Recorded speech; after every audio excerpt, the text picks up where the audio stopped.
Chers collègues, ce vœu attire notre attention sur un sujet grave, la situation alarmante de la médecine scolaire et de la pédopsychiatrie. Oui, il faut le dire clairement, et ça a été clairement fait dans ce vœu, les troubles psychiques chez les jeunes explosent et nos dispositifs de prévention et de suivi sont aujourd'hui largement insuffisants. Le constat est partagé et je veux ici rappeler notre plein accord sur la nécessité d'agir.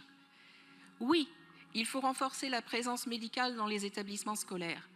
Oui, il faut préserver les structures essentielles comme l'Institut mutualiste Montsouris, nous en avons déjà parlé. Mais, au-delà de ces constats justes, nous ne pouvons que nous interroger sur la forme et le contenu de ce vœu. Ce texte empile les demandes, certes légitimes, mais sans cadre, sans hiérarchisation, sans aucune estimation réaliste. Une infirmière à temps plein dans chaque établissement, le doublement des assistants sociaux, une revalorisation salariale générale de tous les personnels, un vœu qui ressemble à une lettre au Père Noël.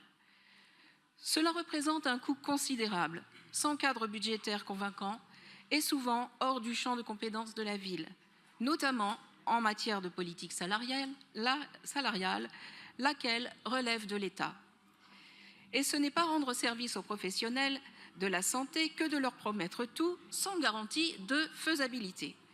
C'est au contraire entretenir des illusions alors qu'ils attendent des réponses concrètes, responsables, financières.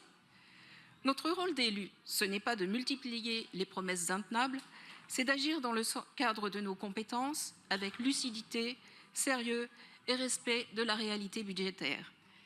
Par esprit de responsabilité et souci de rigueur, notre groupe, les Républicains, les Centristes et Indépendants, Demain Paris, s'abstiendra sur ce vœu. Je vous remercie.